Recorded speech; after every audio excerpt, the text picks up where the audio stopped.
que ya llegó para hablar sin censura, la maestra Gela Huerta. ¿Cómo estás, Gela? Me da Muy mucho bien, gusto saludarte. y a mí también, muchas gracias por la invitación, muy contenta de estar con ustedes siempre, Vicente, Oye, gracias. hay varios temas ahí. ¿Cómo ves a Movimiento Ciudadano? Antes de entrarle a los temas que a ti te ponen, te apasionan, ¿cómo ves a Movimiento Ciudadano votando por el Plan B y el PRI de Alito enojado porque dice que Movimiento Ciudadano traicionó la posibilidad de la alianza de la oposición?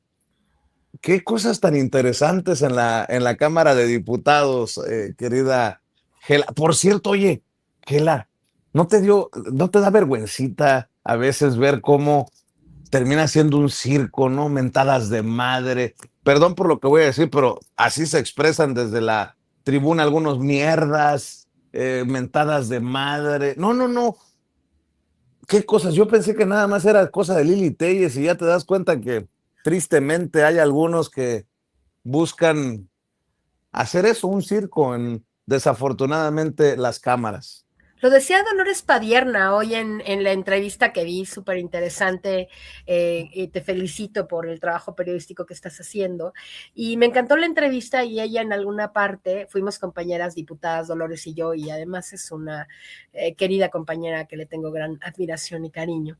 Y decía esto, ¿no? Que se cansó ya de esperar o de creer que eventualmente la oposición va a reaccionar con argumentos, ¿no? Que francamente es claro que la estrategia de la oposición es pegar, golpear, decir groserías, radicalizarse no con argumentos, no con posturas, no con posiciones claras sobre el devenir político y social de México, ¿no? Sino a sombrerazos, a gritos y todo lo que hacen. Ellos piensan que eso les va a servir en algún momento.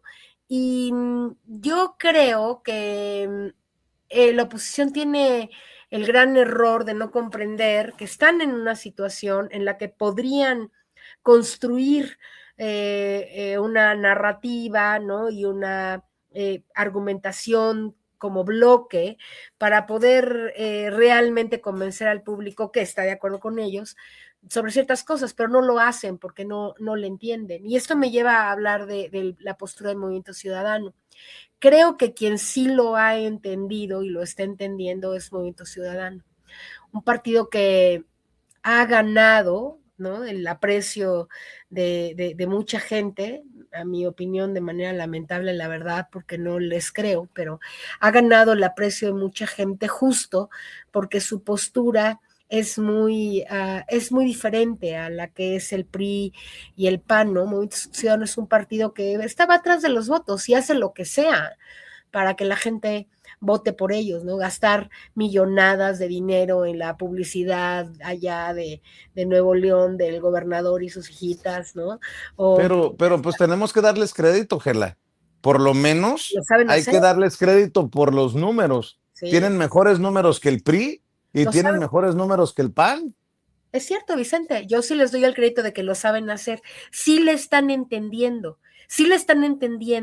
a lo que es ser una oposición que lo que quiere es ganar votos. Te digo, no me parece legítimas sus propuestas, no me parece que lo que han hecho en Jalisco tenga nada de admirable, ni siquiera lo que han hecho en Nuevo León, pero lo que es cierto es que saben cómo y en qué momento se posicionan, ¿no? Para poder lograr, sobre todo comunicativamente hablando, le entienden muy bien. Hoy mismo también Dolores, ¿no? Decía una charla que hemos compartido muchas veces ella y yo, cuando éramos diputada, cuando yo era diputada con ella, porque ella sigue siendo ahora diputada, este, este tema de la comunicación, ¿no? El gobierno actual y el pasado, pero el actual, no acaban de ver que la mañanera no es suficiente, ¿no? Y que el haber perdido o estar perdiendo el tema de la necesidad de una política pública muy bien articulada para poder defender a los ciudadanos su derecho a la información, a la pluralidad, a la veracidad, etcétera, pues se está convirtiendo ya Va- en un problema. y vale más que nos caiga el 20 a todos, Gela. Fíjate que estaba pensando mucho en ti estos días cuando se dio a conocer que están reclutando a influencers, obviamente de derecha, en la embajada de Estados Unidos por órdenes de Marco Rubio, el secretario de Estado de Estados Unidos, y dices, a ver, señores, lo que tienen ahora es mucho dinero y mucha influencia política. Si no nos ponemos las pilas en la izquierda, por eso se lo planteaba Dolores Padierna en la entrevista que nos concedió y que transmitimos a las 5 de la mañana aquí en Sin Censura. Si no nos ponemos las pilas, cuidado. Ya una cosa es los influencers del PAN, otra cosa son los influencers de Milei, pero ya que esté reclutando influencers la embajada de Estados Unidos, señores, No, aguas. la derecha mundial, los sionistas, los que se quieren apoderar del planeta, esos son los enemigos. Y lo más terrible, efectivamente, es que las políticas locales y quienes hacen política local, ¿no? No acaben de entender que en realidad estamos enfrentando un fenómeno mundial, ¿no? Y latinoamericano de grandes magnitudes que nos amenazan de una manera brutal. El primer capítulo, ya estoy por terminar mi libro, Vicente, es que reviso y reviso y encuentro cada vez más cosas que poner, la verdad, pero bueno, en el primer capítulo justo lo que estoy planteando es este esquema internacional de derechización que ya ocurrió en Chile, que ya ocurrió en Argentina, que ya ocurrió en Bolivia, que está, espero que no, pero las cosas en Brasil no se ven bien con el hijo de Bolsonaro. Lula tiene una especie de ¿cómo se llama?, de empate. Entonces la cosa está durísima en Latinoamérica, tienen ya casi el 70-75% de los gobiernos. Cuando Andrés llegó a la presidencia eran casi por los gobiernos de izquierda, ¿no? Y solo 6 años después, así es como el imperio ha recuperado esta lógica de derechización y vienen por México, ¿no? Que claro, tienen que terminar allá sus cosas en Irán, etcétera, pero vienen por Cuba y después verán cómo van a invadir México. Entonces, el enemigo es muy potente, el enemigo es enorme. No podemos enfrentar al enemigo con piedras y con lanzas, ¿no? Porque no se pusieron a estudiar, porque no se han puesto a ver cuál es, a partir de qué, fíjate, aparte de el entorno internacional, que como lo acabas de decir es súper importante, Vicente, lo más importante para hacer una buena política pública, tú sabes que yo soy maestra en políticas públicas por la Universidad de Londres y es mi especialidad, tienes que hacer un buen diagnóstico. Y el primer problema de Ramírez Cuevas, de Villamil y ya sabes, de todo este grupo de intelectuales de la 4T, es que no hicieron un diagnóstico adecuado, no supieron realmente qué es lo que estaba pasando cuando entró Andrés Manuel al poder. Pues él hizo todo lo que pudo y lo hizo muy bien, enfrentó a los corporativos, les dijo cosas, desmanteló la propaganda, hizo cosas muy importantes, pero más allá de lo que él hacía todos los días en la mañanera, más allá de lo que Claudia hace todos los días en la mañanera, Vicente, hay que hacer una estructura, una política pública, muchas cosas definidas. Oye, ¿Cómo enfrentar esto, no? y fíjate que este tema que tanto te apasiona es muy importante, tan importante que la presidenta aclaró una columna, creo que fue de Ochoa de Latinus, ¿cómo se llama este güey? Bueno, de Latinus, que lo sacó en el Universal, que había pleito entre los equipos de comunicación de la presidenta, Paulina Silva, Belmont, Jesús Ramírez Cuevas, Brito, y dice la presidenta, a ver, no se inventen cosas, claro que no hay pleito, pero fíjate qué tan importante es mandar el mensaje hacia afuera que la presidenta lo aclara. Y me llama mucho la atención porque fíjate que ahora no es solamente como en el sexenio pasado Jesús Ramírez Cuevas, ahora hay diferentes cabezas. Bueno, fíjate que me llama mucho la atención que todavía hay elementos de la 4T que prefieren ir a los medios tradicionales que hacer una gira de medios independientes y alternativos para que los escuchen eh, la gente que nos ve y que nos escucha, los públicos, las audiencias, chicas, grandes, medianas, lo que sea, pero gente del movimiento y prefieren ir a que los maltraten hipócritamente o los traten hipócritamente porque después sigue el golpeteo contra este gobierno. Me llama mucho la atención. Miren, que conste que no es desde el ardor ni desde la envidia, pero veo, en una semana vi a Ricardo Monreal con Pepe Cárdenas. Vi obviamente, a Luisa María Alcalde con Ciro Gómez Leiva. Vi a Roberto Velasco con Warkentin en W Radio, con Curcio en Radio Fórmula, y dices tú, cabrón, a lo mejor nosotros somos los equivocados.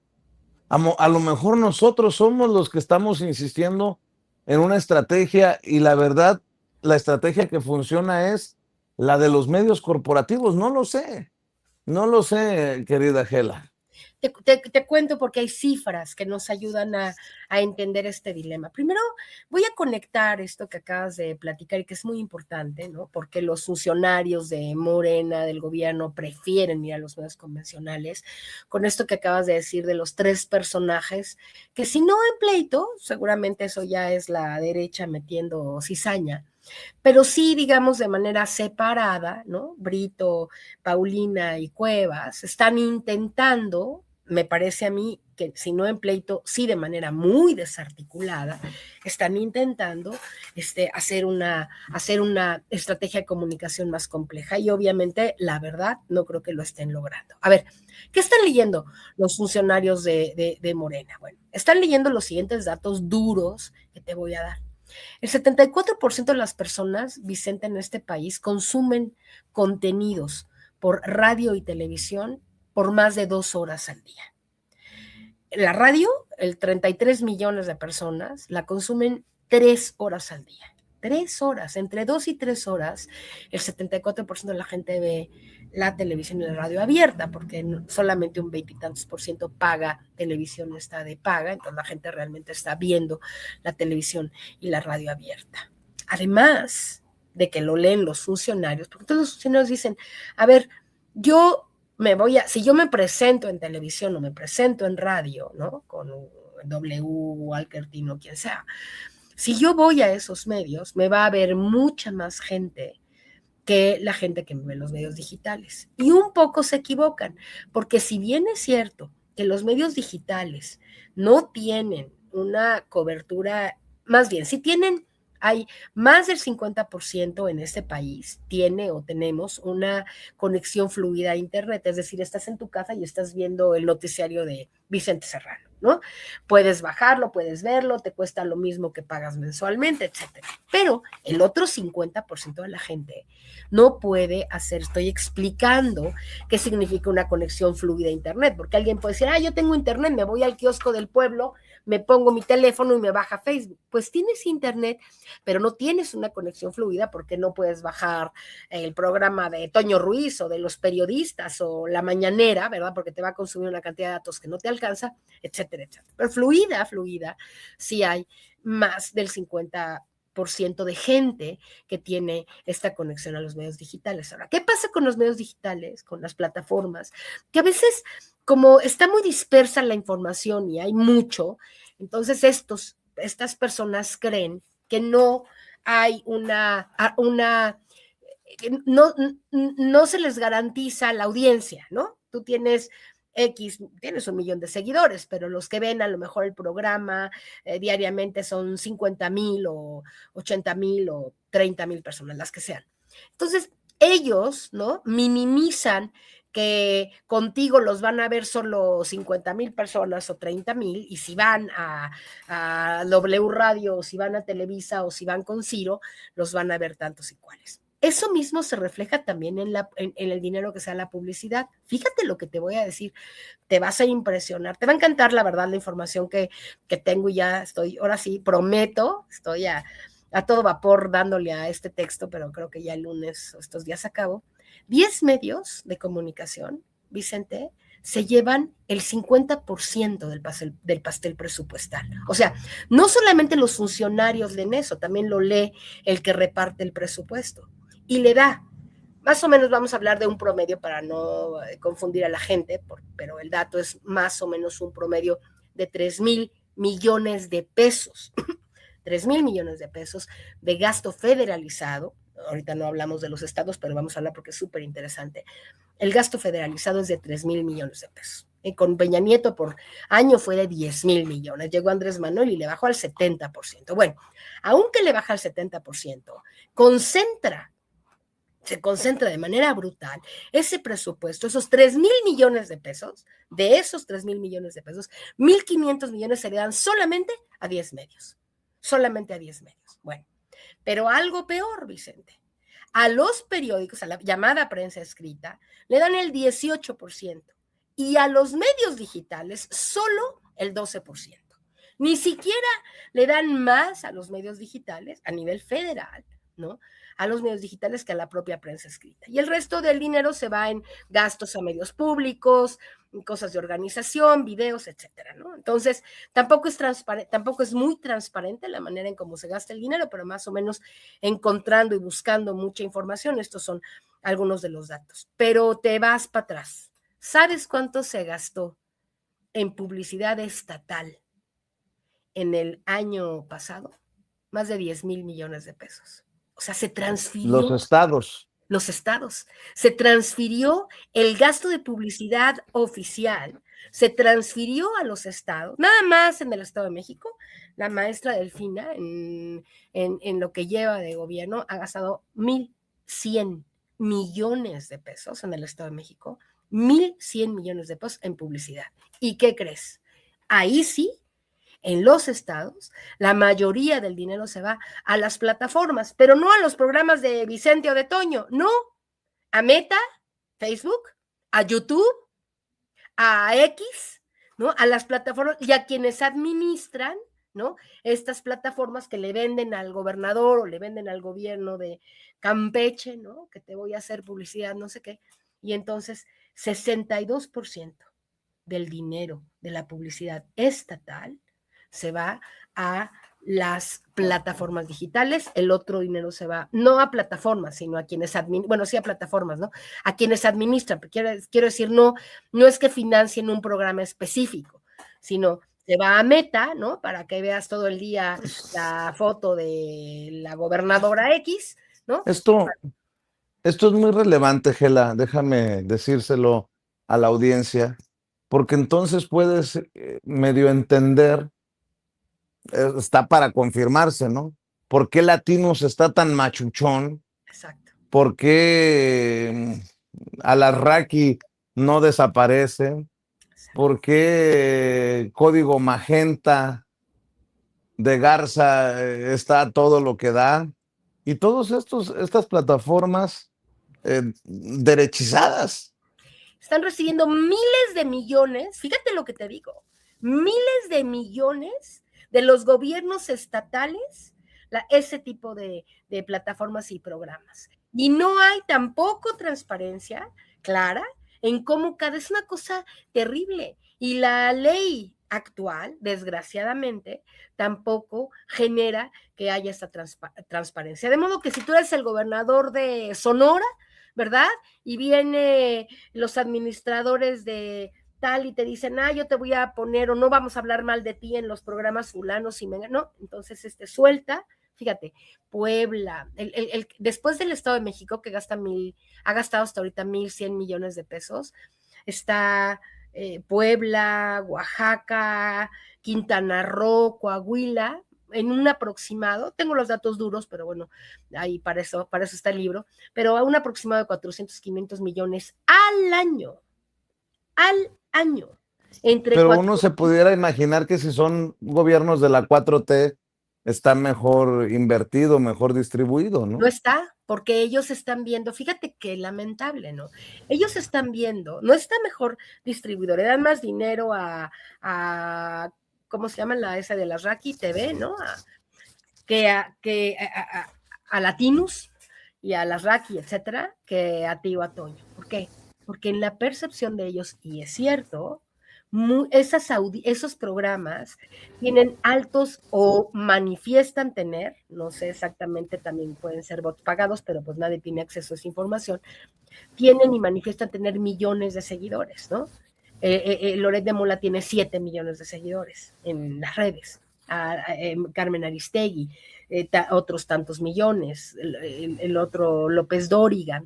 Entonces, como ellos tienen o dicen tener millones de seguidores en sus programas, entonces, cuando se va a definir un presupuesto, ¿a quién le pago para que me vean? Dice la gobernadora de Campeche, ¿verdad? Pues págale a Loret, o para que no hable mal de ti, o si no le pagas, entonces te va a empezar a dar de patadas, ¿no? Al gobernador de tal estado, etcétera. Y hay una dinámica súper perversa en la asignación del presupuesto. ¿Y sabes por qué es muy perversa, Vicente? Principalmente porque no hay transparencia. Estoy haciendo una crítica muy sustentada a que el principal problema que tenemos hoy es que como la ley no nos dio no nos ha dado hasta ahorita, ¿no?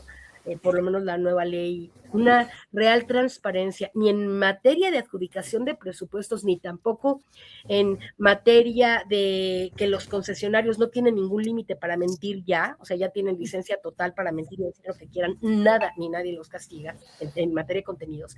Entonces, ya se agandallaron de la narrativa, y si bien es cierto que, como lo decías al principio, la oposición tiene francamente una postura bastante estúpida, ¿no? En cuanto a sus contenidos, en cuanto a sus propuestas, en cuanto a sus personajes, como ya lo hemos platicado, nada más que no encuentren a alguien, porque a alguien sí sepa hacerlo, porque la narrativa, los medios, el dinero, el propio apoyo de los gobiernos de la Cuarta Transformación a nivel estatal lo tienen. Lo estoy demostrando con cifras, ¿no? No es una especulación. Ahí están las cifras de cuánto gastan los gobiernos estatales, en qué plataformas, en qué lugares, y bueno, ya tendría uno que hacer el ejercicio muy específico de ver cada gobierno estatal cómo se gastó sus 1,000 millones o sus 700 millones o cada año. ¿Tú sabes lo que es gastar 700 millones de pesos o 1,100 millones de pesos en publicidad, Vicente? Pues todo lo que logramos con el presidente López Obrador, ¿no? De rebajar el monto de la publicidad oficial a los medios grandes federalmente, pues acá los medios a nivel local lo están teniendo. Yo creo que la presidenta, y con esto voy cerrando, Vicente, tiene que hacer un ejercicio de diagnóstico primero, de qué está ocurriendo, porque ¿por qué no vienen los funcionarios contigo? Porque suponen, equivocadamente, porque aquí te ve mucha gente, muchísima, ¿no? Y además el programa se está viendo y repitiendo en el día, etcétera. Pero suponen que no van a tener la cantidad de gente que sí tienen, y entonces se hace un círculo vicioso, entonces no te dan financiamiento, entonces no tienes tanta gente y se reproduce, ¿no? Este círculo vicioso que acaba por afectar a las plataformas, pero sobre todo, Vicente, a la Cuarta Transformación, porque ya la narrativa dominante ya hoy sí creo yo que podemos decir que está haciendo una derechización del discurso público. No sé si tú te das cuenta de eso. Así es. Pedro Ramírez, los escucho a todos y los leo a todos, ¿eh? Pedro Ramírez dice, ya Vicente, soy seguidor de tu noticiero, pero va a ser el día que les dé en la agenda el canciller, no el día que tú digas. Es que no es lo que estoy diciendo. Pues eso, claro. No es eso. Es que alguien define que la prioridad son estos medios corporativos y no los medios en donde ustedes están sintonizados, porque al final son ustedes. Si le dan la entrevista a Vicente Serrano o no es lo de menos. Es quién decide.